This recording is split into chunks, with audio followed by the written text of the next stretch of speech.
जैसे कि हमने फर्स्ट वीडियो में पढ़ा था कि ओस्टोमाइलाइटिस क्या है, वो कैसे उसको क्या बोलते हैं, मतलब ओस्टोमाइलाइटिस की टर्म से आप क्या समझते हैं। It is the inflammation of bone and bone marrow. फिर हमने ये पढ़ा था कि मोस्टली किस ऑर्गेनिज्म, किस बैक्टीरिया की वजह से हो सकता है, तो हमने पढ़ा था स्टेफिलोकोकस ऑरियस की वजह से। फिर हमने पढ़ा था कि जो है रूट ऑफ एंट्री क्या है, मतलब माइक्रोब्स जो है वो बोन्स तक कैसे पहुँचते हैं, तो उसके हमने 3 प्रोसेस पढ़े थे। उसके बाद हमने मेन साइट पढ़ी थी चिल्ड्रन में कि कौन सी मेन साइट है जहाँ पे ओस्टियोमाइलाइटिस चिल्ड्रन में हो सकता है, तो उसका आंसर था मेटाफाइसिस। मेटाफाइसिस किसकी मेटाफाइसिस, शॉर्ट बोन की, लॉन्ग बोन्स की, तो हमने पढ़ी थी मेटाफाइसिस ऑफ लॉन्ग बोन्स। और एडल्ट में हमने मेन साइट पढ़ी थी वर्टिब्रे। अब हम जो पढ़ने जा रहे हैं वो हम पढ़ रहे हैं कि जो बोन्स में मीन्स बैक्टीरिया बोन्स में पहुंच गया, तो फिर बैक्टीरिया बोन्स में पहुंचा उसके बाद वो कैसे ओस्टियोमाइलाइटिस कर रहा है, कैसे वो कॉज करेगा ओस्टियोमाइलाइटिस, तो ये हम इस वीडियो में पढ़ने वाले हैं। तो let's start do it.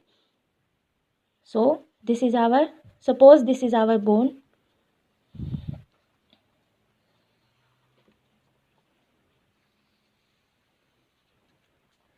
Here we have medullary cavity and this is our epiphyseal plate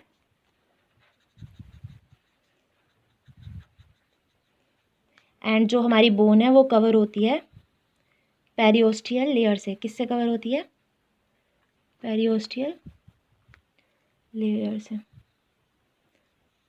suppose this is our periosteal layer. और जो हमारी मेडुलरी कैविटी है वो किससे कवर होती है, वो होती है तुम्हारी हमारी एंडोस्टियल लेयर से। सो ये है हमारी पेरिओस्टियल लेयर, ये है हमारी एंडोस्टियल लेयर। अब जैसे हमें पता ही है ये हमारा डायफिसिस पार्ट है, ये हमारा मेटाफाइसिस पार्ट है। This is our metaphysis part. Metaphysis part क्या होता है, मेटाफाइसिस पार्ट होता है कि डायफाइसिस का जो एंड पार्ट होता है उसको हम बोलते हैं मेटाफाइसिस पार्ट। ये है हमारा डायफाइसिस और ये है हमारा एपिफाइसिस पार्ट, एपिफाइसिस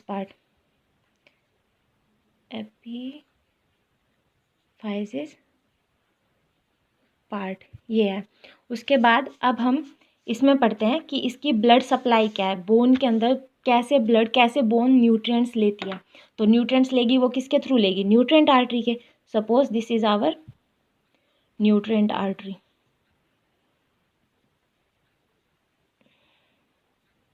अब न्यूट्रिएंट आर्टरी जो है वो कैसे एंटर कर रही है, यहाँ पे होता है हमारा वो फोरामेन, सॉरी या पेरियो न्यूट्रिएंट फोरामेन, ये है हमारा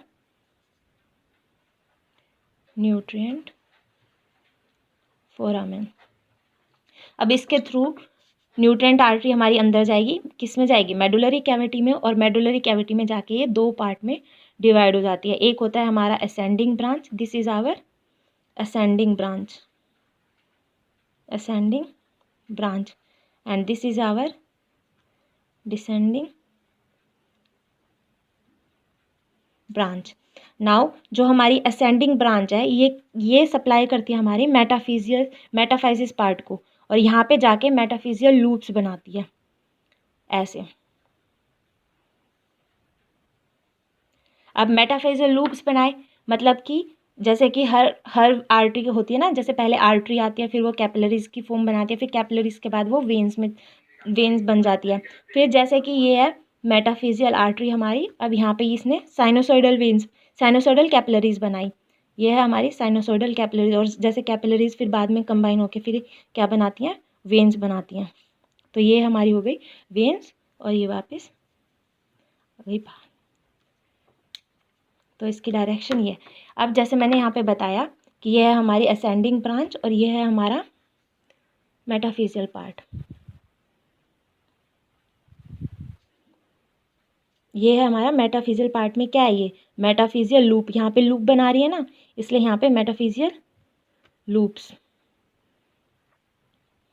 अब जो है जैसे ये हमारी असेंडिंग ब्रांच है, अब असेंडिंग आर्टरी है, ये असेंडिंग आर्टरी भी हमारी यहाँ पे क्या करती है, यहाँ पे हमारी ये 2 ब्रांच देती है। 2 ब्रांच कैसे देती है, एक तो देती है ये हमारी असेंडिंग ब्रांच है, एक तो देगी हमारी पेरिफेरल आर्टरी, एक ब्रांच का नाम है पेरिफेरल आर्टरी और दूसरी का नाम है सेंट्रल आर्टरी। जो ये पेरिफेरल आर्टरी है ये है हमारी पेरिफेरल आर्टरी। जो पेरिफेरल आर्टरी है ये हमारी सप्लाई करेगी 2/3 पार्ट ऑफ कोर्टेक्स, 2/3 कोर्टेक्स को सप्लाई करेगी, सॉरी पार्ट 2/3 कोर्टेक्स को सप्लाई करेगी। क्यों? क्योंकि 1/3 को कौन सप्लाई करेगा? 1/3 को करेगा पेरीओस्टियल लेयर जो है वो सप्लाई करेगी 1/3 कोर्टेक्स को, ये करेगी 1/3 कोर्टेक्स को। अब जैसे यहाँ पे ये हो गई हमारी ये हो गई हमारी पेरिफेरल आर्टरी। जैसे ये हमारी असेंडिंग ब्रांच है, इसकी एक ब्रांच तो हो गई ऐसे पेरिफेरल आर्टरी, और एक आर्टरी होती है इसकी सेंट्रल आर्टरी जो ऐसे होती है बिल्कुल। तो इसको हम ऐसे दिखा रहे हैं, जो किसको सप्लाई करती है? बोन मैरो को सप्लाई करती है। ये हमारी कौन सी आर्टरी हो गई? ये हमारी हो गई सेंट्रल आर्टरी, जो सप्लाई किसको कर रही है? बोन मैरो को। ठीक है, अब जैसे ये मैंने आपको पूरा एक्सप्लेन कर दिया कि कैसे इसका ब्लड सप्लाई है अंदर बोन के अंदर। अब जैसे ये जो है हमारा बोन के अंदर बोन सब्सटेंस भी होगा, मतलब यहाँ पे क्या प्रेजेंट होता है बोन के अंदर? ओस्टियोन्स। तो ओस्टियोन्स का भी हम थोड़ा समझ लेते हैं, ओस्टियोन्स कैसे होते हैं। जैसे ये है हमारा ओस्टियोन, मैं बेसिकली 2 ओस्टियोन समझा रही हूँ कंसेप्ट के लिए।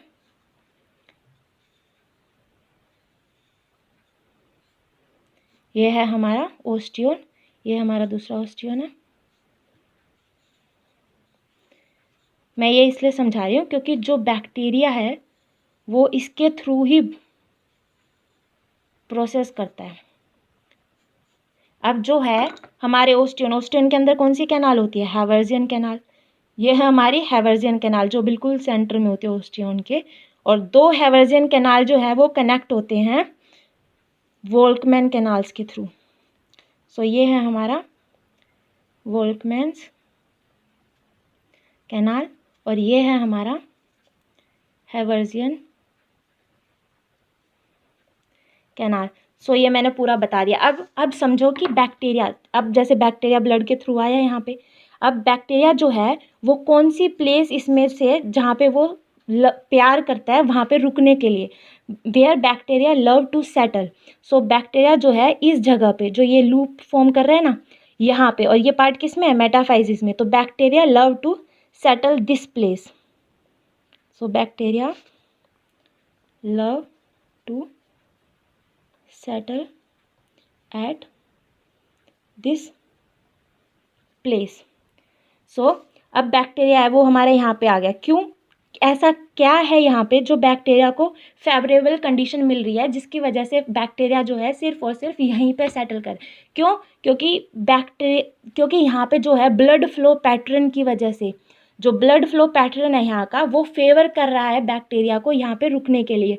अब ब्लड फ्लो जैसे यहाँ पे लूप्स बन गया तो इसकी वजह से क्या है, यहाँ पे ब्लड स्लो मूव करेगा, और साइनोसॉइडल्स जो है वो साइनोसॉइड जो है वो थोड़े लार्ज इन साइज होंगे, तो उसकी वजह से यहाँ पे जो है हमारा ब्लड फ्लो जो है स्लो है, टर्बुलेंट है, जिसकी वजह से बैक्टीरिया को यहाँ पे कंडीशन मिल रही है उसके अनुसार, जिसकी वजह से वो यहाँ पे इन्फ्लामेशन करने के लिए रुका हुआ है। अब यहाँ पे वो इन्फ्लामेशन फॉर्म करेगा। इन्फ्लामेशन जैसे आपको पता है इन्फ्लामेशन में क्या होगा, जैसे यहाँ पे थोड़ी सी इन्फ्लामेशन स्टार्ट हुई फिर वो अट्रैक्ट करेगा, न्यूट्रोफिल्स आएंगी, वहाँ पे मैक्रोफेजेस आएंगी, तो ये सारा क्या है, ये सारा डिस्ट्रक्टिव केमिकल सब्सटेंसेस अकर हो जाएगा यहाँ पे, जिसकी वजह से यहाँ पे क्या फॉर्म होने लग जाएगी?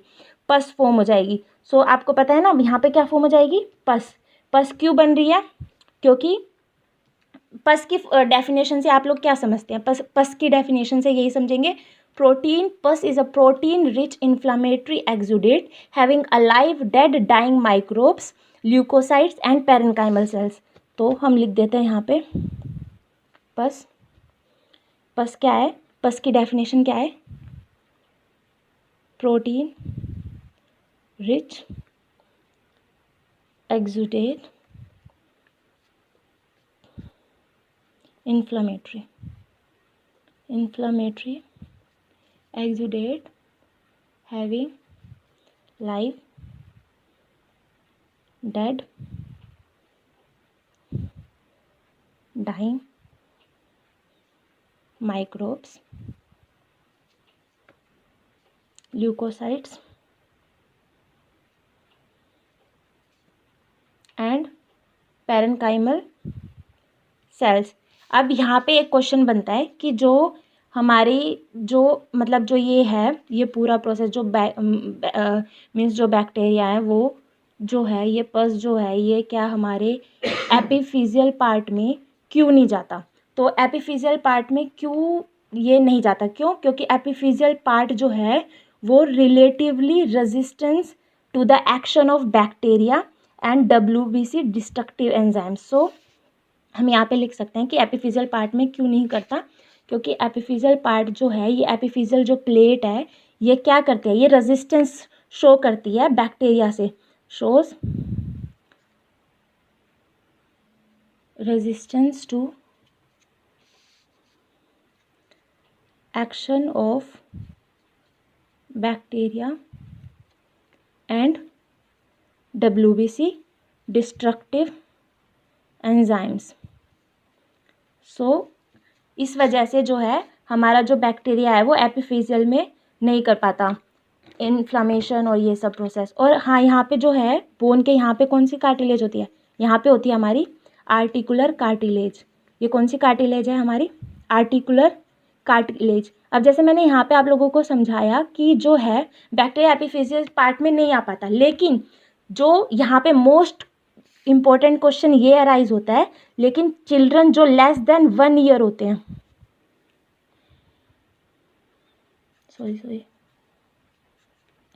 लेस देन 1 ईयर जो होते हैं चिल्ड्रन, उनके अंदर जो है सुपरेटिव सेप्टिक अर्थराइटिस क्यों अकर हो जाता है? इसलिए हो जाता है क्योंकि उनमें एपिफिजियल पार्ट जो है, एपिफिजियल और मेटाफिजियल वेसल्स जो हैं उनमें कनेक्शन होता है, इन दोनों में कनेक्शन होता है, जिसकी वजह से जो है बैक्टीरिया इसमें एपिफिजियल पार्ट में आके आर्टिकुलर कार्टिलेज को डिस्ट्रॉय कर देता है, जिसकी वजह से आपका क्या कोज होता है?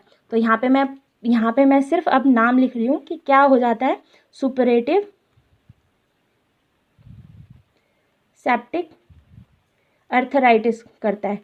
अब सुपरेटिव सेप्टिक अर्थराइटिस किन में करता है? चिल्ड्रन लेस देन 1 ईयर, और किस में करता है? जो अडल्टहुड में करता है, मतलब after the growth of bone, means जब बोन आपकी फुली मैच्योर हो जाती है उसके बाद भी ये दोनों मतलब वेसल्स जो हैं ये दोनों आपस में फ्यूज़ हो जाती है, तो उनमें भी चांस होते हैं। तो अडल्टहुड में भी चांस होते हैं, अडल्टहुड में भी सुपरेटिव सेप्टिक अर्थराइटिस फॉर्म होने के चांसेस होते हैं।